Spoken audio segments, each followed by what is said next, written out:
Berarti kalau kita nggak bersih kan?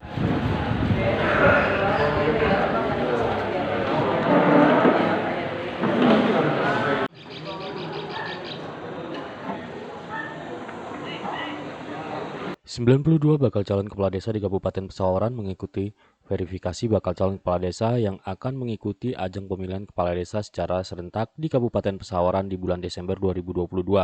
Kepala Dinas Pemerintahan Desa Kabupaten Pesawaran, Juriadi, menjelaskan pelaksanaan verifikasi diikuti 92 balon dengan diantaranya terdapat 14 balon incumbent dalam perhelatan Pilkada serentak di 27 desa di tanggal 17 Desember 2022. Sampai pagi ini atau hari ini rencananya dari 27 desa itu bisa berapa desa yang ditargetkan selesai, Bang? Separuh, jadi ada kita kan ada 92 calon ini ya, dari 27 desa itu hari ini ada 45 yang sudah verifikasi jadwal. Ini sudah sebagian besar datang, ini saja mereka datang, kemudian sisanya besok.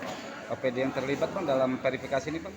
OPD ini mulai dari Dinas PMD, ada inspektorat, dari pendidikan, capil, kemudian kesehatan, termasuk juga ada dari Polres.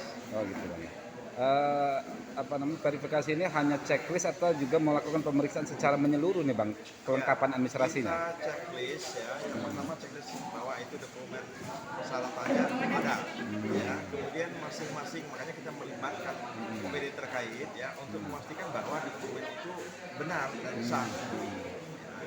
Kalau melegalisir, siapa yang harus legalisir, sudah sesuai belum, misalnya ijazah, itu yang melegalisir kan kepala sekolah yang mengeluarkan ijazah atau dinas pendidikan, jadi dia sudah benar belum. Kalau ada kekurangan berkas, Bang, masih bisa menyusul nggak nih, Bang? Kita kasih kesempatan.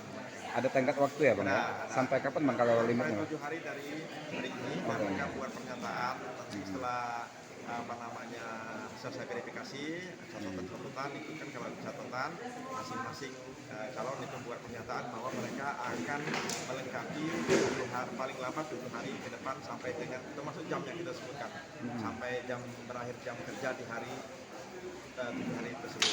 Sampai dengan hari ini yang melebihi dari 5 bakal calon masih satu desa bertambah, Bang? Ada satu desa. Ya, di desa Sukajaya. Sementara itu, bakal calon kepala desa incumbent Desa Sidomulyo Mulyadi menjelaskan bahwa dalam verifikasi bakal calon diminta untuk melengkapi berkas persyaratan dan bagi incumbent untuk dapat melengkapi berkas terkait administrasi desa dan hasil pemeriksaan melalui inspektorat. Setelah dilakukan pemeriksaan berkas bakal calon, apa aja tadi di antaranya?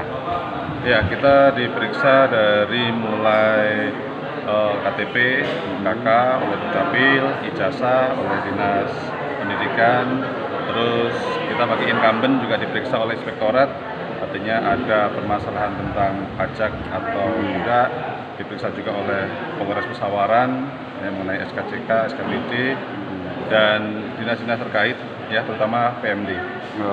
Ini sudah yang ke berapa, Bang? Ya, verifikasi ini yang ketiga, kita verifikasi di desa, verifikasi di kecamatan, dan hari ini kita verifikasi kabupaten. Kita incumbent yang mau maju ke 2 periode nih ya? Iya, kalau posisi saya ini incumbent untuk 2 periode. 2 periode ya. Perbedaan incumbent dengan yang lawan yang lawan politiknya di berkas apa aja, Bang, yang membedakan? Sebetulnya sama aja antara incumbent dengan yang baru, cuman beda mungkin yang signifikan di inspektorat, artinya di situ ada perbedaan pertanggungjawaban kita tentang tunggakan biasanya, terus dengan di PMD tentang laporan LPPD per tahunnya untuk incumbent.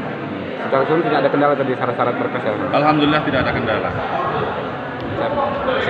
Di sisi lain, Sekretaris Daerah Kabupaten Pesawaran atau Sekwakat, Dr. Andes Syukur mengatakan untuk pelaksanaan verifikasi bakal calon kepala desa Kabupaten Pesawaran dilaksanakan selama 2 hari dari 21 hingga 22 Desember 2022 dan melibatkan beberapa instansi terkait, Dinas PMD, Pendidikan, Distrik Capil, Kesehatan, dan Polres Pesawaran Dengan catatan, bagi bakal calon yang masih kedapatan kekurangan syarat dalam berkas calon kepala desa akan diberi waktu 5-7 hari untuk melengkapi kekurangan syarat bakal calon dan diharapkan bagi pelaksana verifikasi untuk lebih selektif dalam melaksanakan verifikasi. Optimis 2 hari verifikasi ini selesai nih Bang? Ya, itu sebuah target. Proses ini diawali dari verifikasi di tingkat bawah ini, tingkat desa, sampai di tingkat kecamatan ya. Dan hari ini dari sampai ke tingkat kabupaten ya. Oleh karenanya kami juga meminta kepada jajaran terkait ya, lembaga institusi terkait dengan tim verifikasi itu sendiri, saya minta selektif betul. Terutama yang akan dilihat adalah sebuah ijazah. Ya, manakala dia ada sebuah ijazah SMP harus ditunjukkan mana SD, manakala dia ijazah SMA, SD, SMP-nya harus ditunjukkan. Jadi saya minta betul dengan tim verifikasi sedikit selektif. Manakala ada hal-hal kekurangan secara administrasi, contohnya sebuah SKB, tentunya itu dari peserta itu membuat surat pernyataan kepada tim. Ada batas waktu penentuan. Ya, penentuannya andanya oleh tim diberikan jeda waktu 5 hari dari tanggal pemenuhan, itu harus dipenuhi. Ya, harus dipenuhi oleh yang bersangkutan. Bang, kaitan dengan bakal calon yang incumbent ini Bang, apakah Abang meminta panitia benar-benar selektif mengingatkan ada syarat khusus bagi bakal calon yang incumbent ini seperti rekomendasi kaitan dengan inspektorat, misalnya kalau ada temuan pajak yang belum terselesaikan, apakah Abang minta benar-benar teliti nih panitia? Betul. Itu salah satunya ya dari tim inspektorat ya. Kami minta nanti ada beberapa calon incumbent yang tentunya ada unsur pemenuhan seperti kekurangan pembayaran pajak dan sebagainya, itu pun ada sebuah pernyataan oleh inspektorat itu sendiri. Ya, manakala batas waktu yang telah ditentukan inspektur tidak bisa memenuhi, dia dianggap diskualifikasi, gugur secara administrasi. Ya, itu sebuah persyaratan khusus bagi incumbent. Ya dah? Iya. Seandainya kepala desa si A ada sebuah tunggakan pajak di tahun sekian yang harus dia juga bayarkan. Ya, jadi itu ada sebuah pernyataan yang bersangkutan kepada tim harus dipenuhi itu, tidak boleh. Ya, harus dikembalikan. Terakhir mungkin Bang, kaitan dengan pengamanan untuk menjelang Pilkada di 17 Desember, sejauh ini koordinasi pemerintah daerah dengan aparat penegak hukum. Buat tahapan-tahapan. Jadi tahapan berikutnya nanti ada tim pemerintah daerah dengan tim pengamanan. Baik itu para TNI, Polri itu sendiri nanti akan diadakan sebuah pertemuan. Ya, kita bagi zonasi nanti. Artinya berapa sih yang dibutuhkan di Kecamatan Punduh Pidada dan Marga Punduh sampai dengan 11 kecamatan itu akan dibagikan. Tentu menyesuaikan dengan kondisi antara satu kecamatan itu berapa desa yang dilaksanakan pilkada. Oke? Siap. Oke, terima kasih ya. Dari Pesawaran, Ferry Darmawan, Tegar TV melaporkan.